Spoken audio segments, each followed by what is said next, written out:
नमस्कार दोस्तों, बहुत बहुत स्वागत है आपका अपने चैनल टीचर एजुकेशन 360 में। हमारी इकाई 8 जो नाटकों वाली है वो हम समाप्त कर चुके हैं। आज हम करेंगे इकाई 3 के जो हमारे बचे हुए प्रत्यय हैं वो हमारे 3-4 रह गए हैं, जैसे कि मिथक है, प्रतीक है, कल्पना और बिंब। ये 4 हमारे विषय इस इकाई में रहते हैं। अब हम इसको बारी बारी जल्दी पूरा करेंगे। तो आज हम पढ़ते हैं मिथक, जो कि साहित्य शास्त्र में ही हमें एक कह सकते हैं कि एक साहित्य की विधा ही है एक प्रकार से मिथक। इसके पहले हमने फंतासी किया था। भाग 27वां है हमारा कि मिथक क्या होता है, इसका शाब्दिक अर्थ, इसकी परिभाषाएं जो पश्चिमी जो साहित्य शास्त्र है उधर क्या दी गई हैं, और हमारे भारतीय जो काव्य शास्त्र साहित्य शास्त्र है उसमें मिथक की क्या परिभाषाएं हैं, मिथक की जो विशेषताएं हैं वो क्या होती हैं। जितनी भी चीज़ें मिथक को कवर करते हुए वो सारी हम कर लेंगे इसमें। वैसे तो देखा जाए तो एक छोटा सा शब्द है, लेकिन इसमें पढ़ने को भी बहुत कुछ है, लेकिन जो इम्पोर्टेंट है वही आज हम इस जो है भाग में करेंगे, 27 भाग में। तो मिथक का जब हम शाब्दिक अर्थ देखते हैं तो इसका अर्थ है लोक काल्पनिक कथानक, लोक रूढ़ी या फिर अनुश्रुति, या कोई पौराणिक कथा, या कोई परंपरागत कथा, या मान्यता, या कोई आख्यान।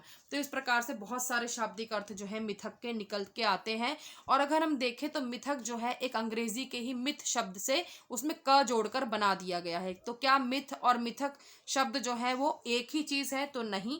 मिथक शब्द जो है अंग्रेजी के मिथ का ही हिंदी रूपांतरण है, लेकिन उसमें क लगाया है, लेकिन इसका काफी सारा अर्थ बदल जाता है। जब हम अंग्रेजी का मिथ जो है अगर उसका अर्थ देखते हैं तो उसका अर्थ एक प्रकार से झूठ होता है, लेकिन ये मिथक जो है वो एक कोई झूठ नहीं है। यह कोई लोक काल्पनिक कथा हो सकती है, कोई कोई पौराणिक कथा हो सकती है, कोई पहले से चली आ रही परंपरागत कथा हो सकती है, लेकिन साथ साथ उसके अंदर समकालीन समाज की बातें भी डाली जाती है मिथक के अंतर्गत।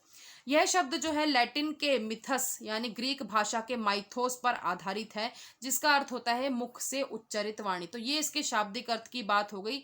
तो इससे संबंधित वैसे कोई प्रश्न पेपर में नहीं आता है, लेकिन एक मान्यता है कि मिथ शब्द का जो उद्भव है वो यूनान के मोथोस से हुआ है, जिसका अर्थ होता है मौखिक कथा। क्योंकि जब दुनिया की शुरुआत हुई तब पहले कोई भी लिखना नहीं जानता था, सब मुंह से ही, और भाषा भी नहीं थी जिसको शब्दों में कहा जा सके, लेकिन चित्रों के द्वारा उसे जो है कहा जाता था। जब आदि मानव भी कहते हैं अपने गुफाओं के अंदर भी चित्र बनाता था, तो एक प्रकार से यह एक मौखिक कथा है जो मुंह से कही गई है।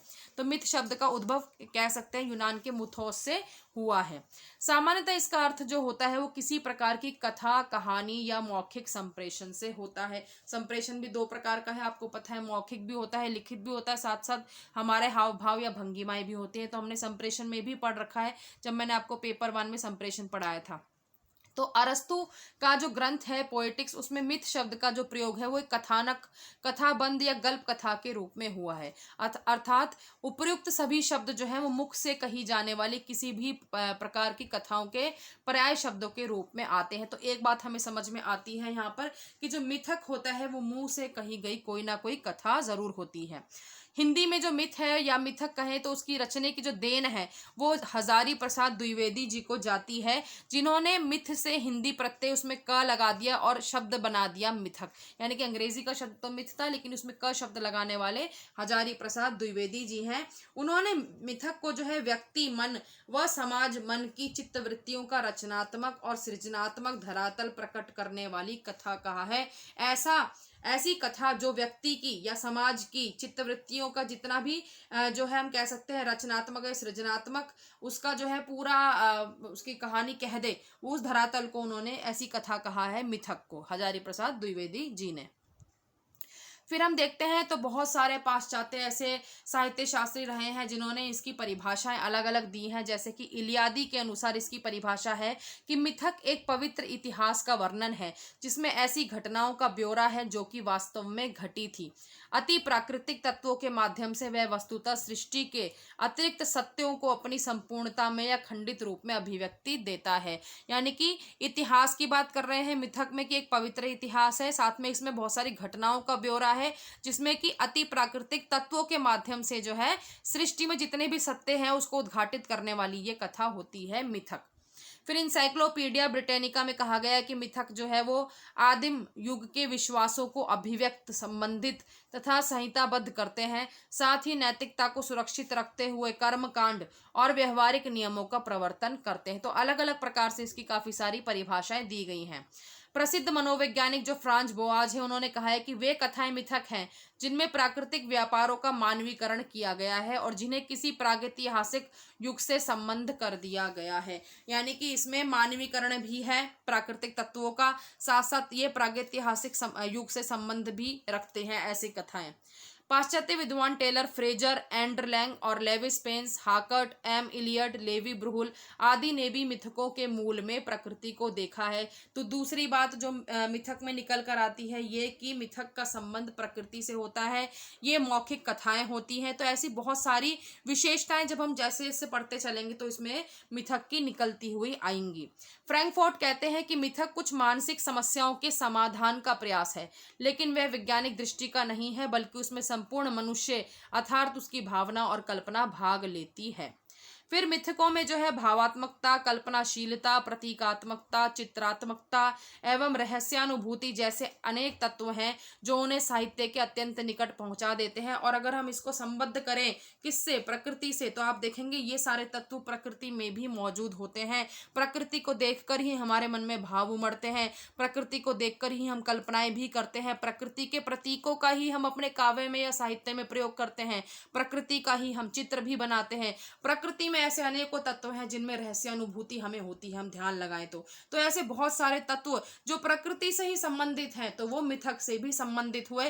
तो ये बात दोनों जो है यहाँ पे आपस में लिंक कर जाती हैं। तो मिथक में ये सारे तत्व सारे समाहित होते हैं, क्योंकि प्रकृति जो है हमें मिथकों से प्राप्त होती है, मिथकों में हमें नजर आती है। और क्योंकि ये मौखिक कथाएं हैं तो ये प्रकृति के बारे में कही गई मौखिक कथाएं भी हो सकती हैं, कोई पौराणिक कथा भी हो सकती है।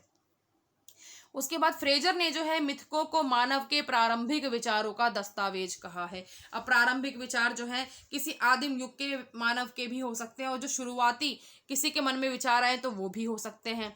फिर प्रसिद्ध मनोविश्लेषणवादी सिगमंड फ्रायड ने यह मत स्थापित किया कि मिथक जो है मानव के अचेतन मन की दमित इच्छाओं की प्रतीकात्मक अभिव्यक्ति है। और मानव का जो अचेतन मन होता है वो प्रकृति से भी बहुत जुड़ाव रखता है। मन में हम अंदर बैठे अगर ध्यान करने तो हमारा मन जो है, अगर हम सुंदर दृश्यों में जाएंगे तो हमें प्राकृतिक चीजें ही नजर आएंगी। हमें कोई एसी वाला कमरा या हमें रेफ्रिजरेटर और ये सब चीजें जो है, हम नॉन लिविंग थिंग्स जो है जिसमें जान नहीं है, इस चीजें हमें ध्यान अवस्था में नजर नहीं आती। अचेतन मन में जब हम ध्यान करते हैं तो हमें हमें कोई सुंदरता वाला दृश्य नजर आएगा। हो सकता है हम स्वयं को किसी पहाड़ नदी के आसपास पाएं, तो ऐसे जो है उनकी प्रतीकात्मक अभिव्यक्ति ही हमें मिथक में नजर आती है। तो जब हम साहित्य शास्त्र, काव्य शास्त्र पढ़ते हैं तो हमें बहुत सारी चीजों को आपस में जो है जोड़ते हुए पढ़ना चाहिए, तभी हमें ये समझ आता है। वरना आप इनकी परिभाषाओं को पढ़ते रह जाएंगे और ये आपके सर के ऊपर से निकल जाएंगे और समझ भी नहीं आएगा। फिर मिथक की उत्पत्ति कहाँ से हुई है, मिथक का सर्जक कौन था? आदि मानव ही था। सभी विद्वान एकमत होकर यह स्वीकार करते हैं और हम कह सकते हैं कि आदि मानव ने जब गुफाओं में चित्र बनाए, जैसे कि मिलते हैं, जैसे जो भी उनको कोई कलर्ड चौक या जो भी लाल पत्थर से कैसे भी बनाते थे वो, तो उसमें वो सूरज का चित्र और उसमें वो बादल बना रहे हैं, वर्षा बना रहे हैं, कुछ मानव बना रहे हैं, शिकार करते हुए जो है जानवर बना रहे हैं, तो सब जो संबंधित था वो प्रकृति से ही था। तो मिथक का सर्जक आदि मानव था, सभी विद्वान इसको स्वीकार करते हैं। फिर मिथक की उत्पत्ति जो है संबंधी विभिन्न मत जो है हमें देखने को भी मिलते हैं। तो ये बात तो सबने मानी कि आदि मानव से जो है मिथक का सर्जन हुआ है, लेकिन उसकी उत्पत्ति संबंधित जो है बहुत सारे मत भी हमें देखने को मिलते हैं। टेलर ने जो है मिथकों के बारे में सर्वात्मवाद की, यानी कि जड़ चेतन में एकता सिद्धांत की स्थापना कर उसे मानवीकरण पर आधारित माना है। वह यह स्वीकार किया है कि मिथक जो होते हैं वो अनुभवों पर आधारित होते हैं। आदि मानव के चित्रों की जब हम बात करें तो वो भी अनुभवों पर ही आधारित हैं। इस प्रकार से देखें तो टेलर ने मिथकों के बारे में जड़ और चेतन को आपस में जोड़ दिया है। फिर बहुत से मिथकों की उत्पत्ति में ऐतिहासिक घटनाएं होती हैं। अब प्रकृति से जुड़ी हुई हैं, इतिहास से संबंधित तो होंगी, इसको भी आपस में आप जोड़कर देख सकते हैं। तो मिथकों की उत्पत्ति में बहुत सारी ऐतिहासिक घटनाएं भी काम करती हैं, क्योंकि हम यहाँ पे पौराणिक कथाओं की भी बात कर रहे हैं, मौखिक कथाओं की भी बात कर रहे हैं। तो रामायण, महाभारत, ये सारी चीजें जो हैं ये भी इसमें सम्मिलित हो जाती हैं। फिर एम इलियड के मतानुसार मिथक मिथक के ऐतिहासिकरण की इस प्रवृत्ति के मूल में मानव स्वभाव ही हमें नजर आता है। ऐतिहासिक पुरुष एवं घटनाएं भी मिथकों की उत्पत्ति का कारण बने हैं। तो इतिहास, अब तीसरा चीज एक निकल कर आ रही है कि इतिहास जो है और इतिहास में रहने वाले पुरुष और जो घटनाएं हुई हैं वो भी इसकी उत्पत्ति का कारण बने हैं। ये मौखिक कथाएं भी हैं, ये प्रकृति से भी जुड़ाव रखती हैं और साथ साथ ये इतिहास से भी संबंधित हैं। और इतिहास में जो पुरुष, जो लोग रहे हैं, जो घटनाएं हुई हैं, वहां से भी ये मिथक निकले हैं। तो मिथकों के बारे में ये सारे पॉइंट्स जो है साथ साथ इसमें जमा होते जा रहे हैं। फिर हिंदी साहित्य में मिथक कहाँ कहाँ पर हैं, काफी सारे उदाहरण हम पढ़ लेते हैं, एक बार पता होना चाहिए हमें। तो हिंदी साहित्य में जो मिथक प्रत्यय है उस पर विचार जो है कामायनी के मूल्यांकन से आरंभ हुआ है, जिसमें यह कहा गया कि कामायनी में जो मनु है वो वेदकालीन नहीं बल्कि प्रसादकालीन है, यानी कि वेदों वाला मनु नहीं है बल्कि जयशंकर प्रसाद के समय वाला मनु लिया गया है, यानी कि समकालीन समय का मनु जो है उसमें हमें नजर आता है। तो मिथक की शुरुआत हिंदी साहित्य में कामायनी के मूल्यांकन से होती है। फिर रामधारी सिंह दिनकर जी की जो रचना है कुरुक्षेत्र, उसमें भी युधिष्ठिर जो है भयानक महायुद्ध से भयभीत होकर इतिहास के अध्याय पर रोता है, लेकिन ऐसा तो बिल्कुल हम कह सकते हैं ऐसा तो हुआ ही नहीं था। तो उस किसी भी पौराणिक कथा को लेकर उसको समकालीन समय में उसके अनुसार को अगर हम कहें उस हिसाब से वहां पर फिट बिठा दिया जाए तो उसको हम कह सकते हैं कि वो मिथक है, क्योंकि वहां पर उस पौराणिक कथा का वहां पर उपयोग करा गया है कोई समकालीन समय का, यानी कि उस प्रेजेंट टाइम की चीज को समझाने के लिए। तो इस प्रकार से काफी सारे उदाहरण हमें हिंदी साहित्य में मिथक के मिल जाते हैं। और भी हैं, दुष्यंत कुमार की जो रचना है एक कंठ विषपाई, नरेश मेहता की रचना है संशय की एक रात, धर्मवीर भारती की कनुप्रिया, अंधा युग आदि, ये जो है मिथक का आवरण ओढ़े हुए समकालीन समस्याओं का विश्लेषण करती है।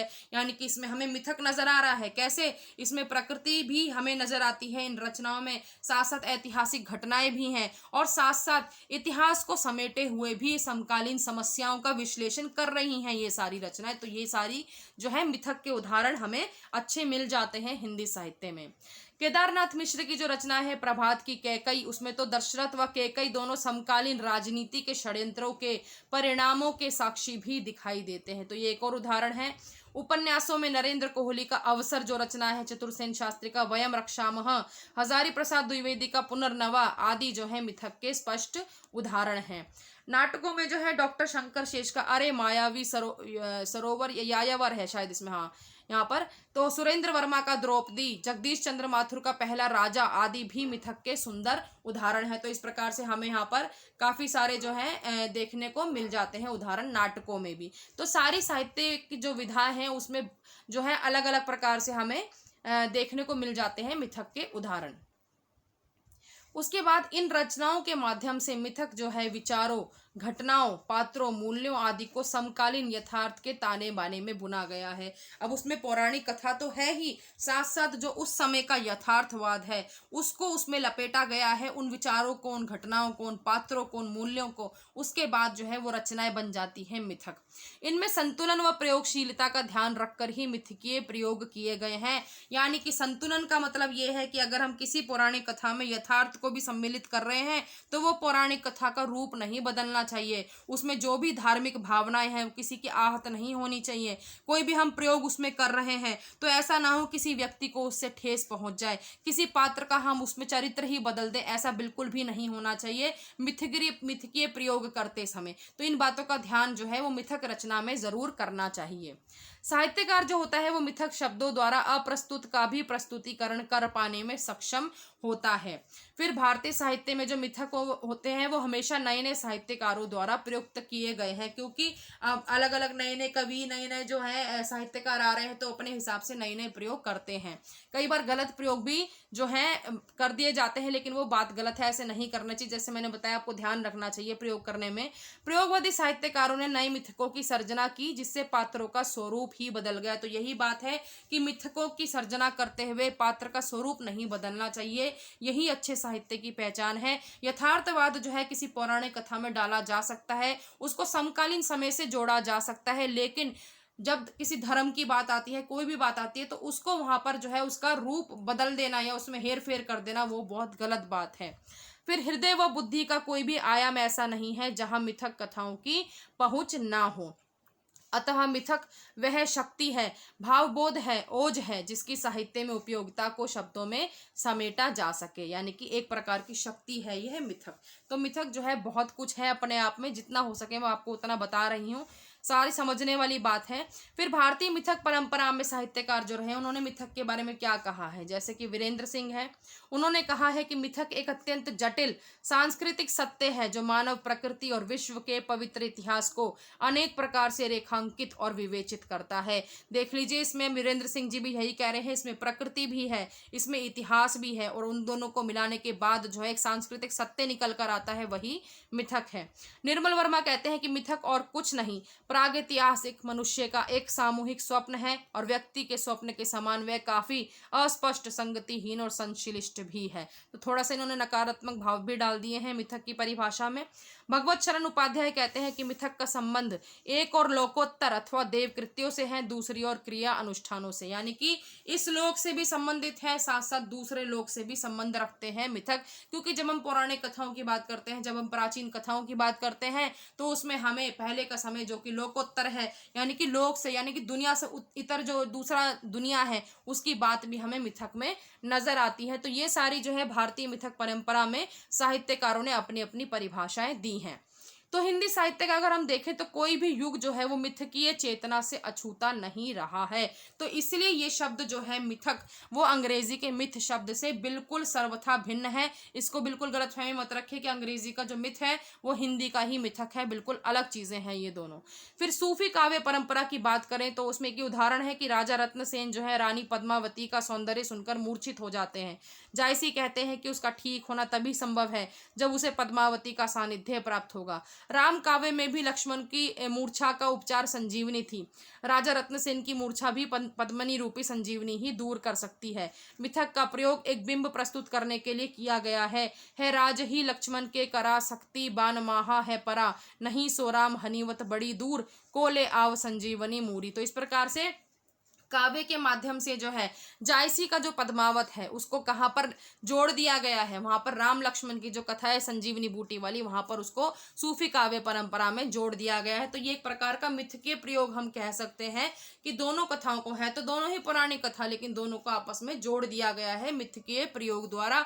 बस इसमें बदलाव जो है करना नहीं चाहिए, कोई भी किस्म का जो एग्जैक्टली पौराणिक कथा होती है वो वैसी ही रहनी चाहिए, थोड़ा बहुत प्रयोग जो है वो किया जा सकता है। फिर हम देखते हैं मिथक का रूप क्या होता है इसमें। तो मिथक के रूप की बात कर, तो जब अगर हम मिथक के रूप को देखें एक फ्लो चार्ट के माध्यम से, तो मिथक की हमें प्रवृत्तियां नजर आती हैं बहुत सारी। तो एक एक करके थोड़ा थोड़ा एक एक दो दो लाइन में हम इसको जो है देख लेते हैं। जैसे मिथक के रूप में पहली प्रवृत्ति मिथक की आती है अलौकिकता। यानी कि मिथक क्या होती है, जो भी अज्ञात जो रचनाएं करी हैं, जो कि परंपरा से चली आ रखे आख्यान है, जो कि अलौकिक और अति मानवीय घटनाओं चरित्रों से युक्त हो और जो प्रतीकों के लिए भी सदैव प्रेरणा स्रोत बने रहे, यानी कि ऐसी अलौकिक रचनाएं होती हैं मिथक। तो ये भी एक प्रकार की मिथक की प्रवृत्ति है। उसके बाद अगर हम दूसरी प्रवृत्ति की बात करें मिथक की, तो बात आती है पारदर्शिता। यहाँ बात करते हैं दूसरी इसकी प्रवृत्ति की बात करते हैं पारदर्शी, जिस सीक्वेंस में उस हिसाब से बता रही हूँ मैं आपको। तो मिथकों के जब हमने देखा कि सृष्टा जो है वो आदिम समाज के स्रोत हैं, तो मिथक जो है वो आदिम भाषा है, मिथक जो है आदिम कविता है, मिथक आदिम का विज्ञान भी है, और मिथक जो है विस्तारों का दस्तावेज भी है। तो इसमें हमें पारदर्शिता नजर आती है कि जो पहली चीज थी वही हमें नजर आता है। और इसमें एक परिभाषा भी दी गई है कि मिथक जो है संपूर्ण मानव जाति का दस्तावेज भी कहा जाता है। तो ये हमें एक नरेश मेहता जी के काव्य में ये परिभाषा हमें उनकी मिलती है। तो यानी कि मिथक जो है मनुष्य के पूर्वजों की पूरी जीवन यात्रा की गाथा हमें नजर आती है, इसलिए इसमें हमें पारदर्शिता का भाव नजर आता है कि हमें इसकी हर एक चीज जो है नजर आती है, इसमें कोई हमसे छुपाव नहीं किया गया है। उसके बाद देखें तो मिथक की एक प्रवृत्ति और है प्रतीकात्मकता। यानी कि मिथक जो होते हैं वो बहुत ही बृहद और नियंत्रक बिंब होते हैं, जो लोक के अनुभव को दर्शन की दीप शिखा देकर प्रस्तुत करते हैं और अभिव्यक्ति के प्रथम क्षण से ही हमें प्रतीकात्मक नजर आते हैं। तो यानी कि इसमें जो है प्रतीकों का प्रयोग जो है इसमें किया जाता है, और प्रतीकों का प्रयोग करने से जो है मिथक जो होते हैं वो बहुत ही सुंदर नजर आते हैं। और भाषा जो है इन्हीं भावों को व्यक्त करने के लिए जो है मिथकों और बिंबों का और प्रतीकों का उपयोग किया जाता है साहित्य में। तो इसकी एक प्रवृत्ति रहती है प्रतीकात्मकता, यानी कि प्रतीकों के माध्यम से हम कह सकते हैं मिथकों की रचना जो है वो की जाती है। फिर इसका एक गुण आता है, अगली प्रवृत्ति जो है इसकी वो है रहस्यात्मकता, यानी कि मिथक की प्रवृत्ति जो है वो रहस्यात्मकता भी है कि यानी कि इसके हमें अंदर रहस्य भी नजर आता है, यानी कि इसमें जो पहले समय की पौराणिक कथाएं वो सारी तो हमें नजर आ रही हैं। और जब हम प्रकृति की बात करते हैं जो कि मिथक की जो है एक गुण है प्रकृति से संबंध होना उसका, और जहाँ पे प्रकृति होएगी वहां पर रहस्यात्मकता जरूर होएगी। तो रश्मि कुमार जी के अनुसार जो है मिथक का जन्म जो है मानव के सामाजिक जीवन के क्रियाकलाप, प्रथा, रीति रिवाज, घटना या अन्य किसी तथ्य के रहस्योद्घाटन का उद्देश्य स्पष्ट करने में होता है।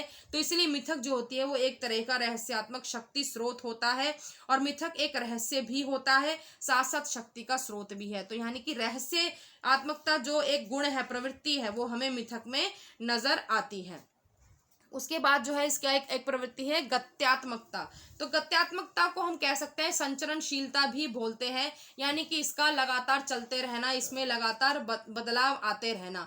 तो ये जो है अतीत में घटित होकर भी कालातीत होते हैं ये मिथक। यह हर क्षण अनुभूत होने वाला वर्तमान होता है जो भविष्य में भी जीवित रहेगा, यानी कि इसमें पौराणिक कथा तो है, यानी कि इसमें हमारा भूतकाल भी है, उसको समकालीन समय से जोड़ दिया गया है, यानी कि वो हमारा वर्तमान काल भी है। और यही चीज को जब हम भविष्य में पढ़ेंगे तो भविष्य से भी इसको संबद्ध करके ही पढ़ा जाएगा, तो ये हमारा जो है भविष्य काल हो जाएगा। तो इसमें एक क्वालिटी है, एक प्रवृत्ति होती है मिथक की गत्यात्मकता, यानी कि इसमें हमेशा गति बनी रहती है।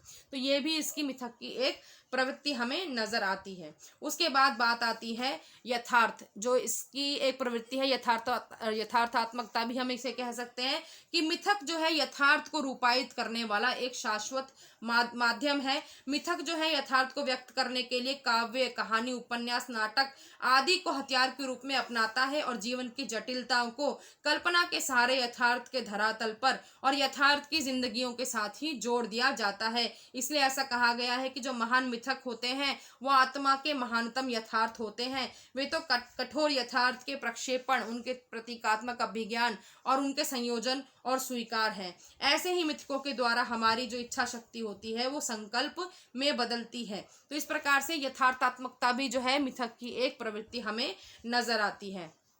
उसके बाद एक इसकी प्रवृत्ति है एकता, यानी कि मिथक जो है वो मानव समाज में जो भी अवयव हैं, जो कि मानव के विचारों, व्यवहारों और भावनाओं को प्रकट करने के साधन है, इस प्रकटीकरण में जो होता है प्रकृति के बहुत सारे तत्वों का जो है हम उपयोग करते हैं। तो मिथक जो है वो मानव और प्रकृति दोनों के बीच की एक कड़ी होता है जो दोनों में एकता को स्थापित करता है, यानी कि मनुष्य का प्रकृति से क्या जुड़ाव है वो हमें मिथक में नजर आता है, इसलिए उन दोनों की एकता हमें नजर आती है। प्रकृति और मनुष्य की एकता की बात जहां तक है तो मनुष्य जो है प्रकृति से ही उत्पन्न हुआ है, पर सामाजिक स्थिति और मानवीय सभ्यता की मांग ने उसे धीरे धीरे प्रकृति से अलग कर दिया है, और वो इस प्रकार से मनुष्य हो गया कि वो अपनी सत्ता जो है प्रकृति से अलगाव कर लिया है उसने प्रकृति से। लेकिन ऐसा है नहीं, जब मिथक की रचना होती है तब उसमें हमें प्रकृति और मनुष्य एक साथ नजर आते हैं। यही तत्व जो है मिथक का हमें नजर आता है, जो कि एकता तत्व है मिथक का। फिर आता है एक तत्व, इसका एक प्रवृत्ति है इसकी मिथक की वैचारिकता, यानी कि कभी कभी मिथकों को कई लोग कल्पना मान लेते हैं, यानी कि लेकिन कल्पना जो है कभी मिथक नहीं होते, यानी कि मिथक जो है अपने स्वरूप को स्पष्ट करने के लिए कल्पना का सहारा जरूर लेते हैं, परंतु पूर्ण रूपेण मिथक कभी भी कल्पना नहीं होता। यानी कि मिथक किसी न किसी प्रकार से प्रकृति के गूढ़ रहस्य या परा प्राकृतिक आस्था और विश्वास के साथ जुड़ा होता है, उसमें धार्मिक दृष्टि के भी तत्व होते हैं, इसलिए कभी भी इसमें जो है हम कल्पना नहीं कह सकते, लेकिन इसमें कोई ना कोई विचार जरूर शामिल होता है।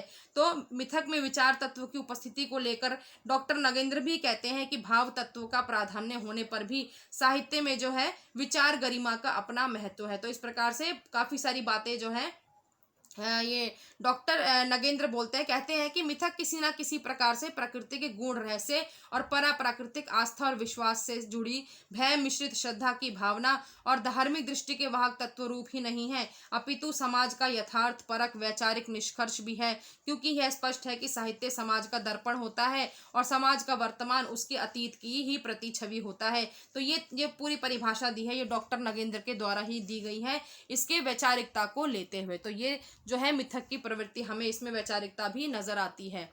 उसके बाद इसमें और भी बहुत सारे जो है इसकी प्रवृत्ति है। इसमें एक और रह गई है, इसमें विश्वसनीयता। जब हम देखते हैं इसको, तो मिथक जो होता है वो समाज द्वारा मान्यता प्राप्त होता है। मिथक यदि समाज द्वारा स्वीकृत नहीं होते तो सदियों के मिथक आज तक भी जीवित नहीं होते। तो आज विज्ञान ने जो है हर तरह से जो है एक तरह से तांडव भी मचा रखा है और विज्ञान ने बहुत तरक्की भी की है। तो इस प्रकार से तो जो है हम कहें कि चांद, सूरज जो है और पृथ्वी, ये सब ग्रह, उपग्रह और तारे हैं, और नदियां पानी के स्रोत हैं, और फिर भी कहें तो ये सारी चीज़ें हमें जो है पौराणिक कथाओं में भी नजर आती हैं, जो आज के टाइम नहीं बदली हैं, वो सेम वही है। यानी कि साइंस यानी विज्ञान जो है वो मिथकों में शामिल है, इसलिए उसकी विश्वसनीयता वहीं की वहीं कायम है। तो यह भी जो है हमें मिथक की प्रवृत्ति नजर आती है। अब यहाँ पे 2-3 बिंदु भी लिखे हुए बॉक्स के अंदर कि मिथ व मिथक भिन्न है, मैंने आपको बता ही दिया है। मिथक कभी भी असत्य नहीं होते, कभी भी पूर्ण रूपेण कल्पना नहीं होते। मिथकों का जन्म जो है वो समाज व्यवस्था को कायम रखने के लिए हुआ है। यह मूल्य आधारित परिकल्पनाएं थी जिसने सामाजिक व्यवस्था को दृढ़ किया। तो यही मिथकों का सबसे जरूरी काम है। यानी कि इसमें मूल्य भी होते हैं, इसमें प्रकृति शामिल होती है, इसमें इतिहास होता है, इसमें यथार्थ होता है, जो कि सामाजिक व्यवस्था को दृढ़ करता है। तो ये सब कुछ हमें मिथक में नजर आता है। फिर सार बिंदु देख लेते हैं कौन कौन से पॉइंट्स हैं। सबसे पहले तो यही कि आदिम मानव की सर्वप्रथम अभिव्यक्ति क्या है, वो मिथक है। फिर भारतीय व पाश्चात्य विद्वानों ने इसे परिभाषित करने का प्रयास किया, परंतु कोई भी परिभाषा इसे पूर्ण रूप से परिभाषित करने में समर्थ नहीं है। बिल्कुल ठीक बात, सब अपनी अपनी तरफ से कोई ना कोई जो है इसका तत्व बता रहा है कि मिथक में ये है, मिथक में वो है, लेकिन कंप्लीट हम कहें तो पूर्ण परिभाषा किसी ने भी आज तक मिथक की नहीं दी है। फिर नाट्य काव्य नामक विधा में मिथक का प्रयोग अधिक प्रभावशाली रहा है, जिसका मैंने आपको ऊपर एक उदाहरण भी दिया था, जहाँ पे जायसी, पद्मावत और उस उधर लक्ष्मण और राम जी का जो संजीवनी बूटी वाला पूरा प्रसंग है, आपस में उसको जोड़कर दिखाया गया है। नाट्य काव्य विधा हम कह सकते हैं उसे। और मिथक का आधार लेकर जो है मानव को शाश्वत समस्याओं से ज्ञात करवाना और उनको सुलझाने का मार्ग दिखाना जो है वो लेखक का उद्देश्य रहा है। तो यही मिथक का उद्देश्य है कि मिथक का प्रयोग करते हुए शाश्वत समस्याओं का समाधान करना, यही मिथक का उद्देश्य रहता है लेखक का। मिथक में प्रकृति भी है, मिथक में इतिहास भी है, मिथक में पौराणिक कथा भी है, मिथक एक मौखिक कथा भी है। तो मिथक बहुत कुछ है। मिथक एक छोटा शब्द है, परंतु अंग्रेजी का मिथ नहीं है, झूठ नहीं है, कल्पना नहीं है, ये सब कुछ मिथक है। तो मैंने पूरी तरह से कोशिश करी है कि आपको समझ में आ जाए कि मिथक क्या है। और अगर आपको आज की वीडियो पसंद आई हो तो लाइक करना बिल्कुल ना भूलें, और चैनल को सब्सक्राइब नहीं किया है तो कर लीजिए, और साथ साथ हमारे चैनल को शेयर करना भी ना भूलिए। जिन जिन को हिंदी की जो है चीज़ें, परिभाषाएं नहीं समझ में आती, पूरी तरह से कोशिश करती हूँ कि उनको समझ आ जाए। हमारा चैनल ज़रूर शेयर कीजिएगा। साथ साथ अगर आपको हमारी पीडीएफ चाहिए तो बहुत न्यूनतम शुल्क पे हमने पीडीएफ्स अपनी वेबसाइट पर डाल रखी हैं, जिसका लिंक आपको डिस्क्रिप्शन बॉक्स में मिल जाएगा। हमारी वेबसाइट है www.teachereducation360.com। साथ साथ हमारी वेबसाइट पर हिंदी कहानियाँ भी उपलब्ध हैं, और जो शिक्षा के जितने भी एग्ज़ाम्स होते हैं उनके बारे में जानकारियाँ भी आप हमारे वेबसाइट से ले सकते हैं। तो इसी प्रकार जो है, और अगर हाँ आप पीडीएफ जब लेते हैं तो आप तुरंत जैसी पीडीएफ को परचेज करते हैं, लेते हैं, तो तुरंत जो है उसका लिंक आपको आपकी मेल आईडी पर, जिससे आपने परचेज करी है, वहां पर तुरंत आपको एक क्वेश्चन मार्क के रूप में मेल मिल जाती है, जहां पर आपको पीडीएफ का लिंक होता है, वहां आपकी पीडीएफ खुल जाएंगी। तो अगर आपको अपने इनबॉक्स में नहीं मिलता तो आप उसको स्पैम में, ट्रैश में, इन सब चीज़ों में एक बार चेक कर लें, वहां आपको पीडीएफ आसानी से मिल जाएगी। तो इसी प्रकार आप पढ़ते रहें, हमेशा खुश रहें। धन्यवाद।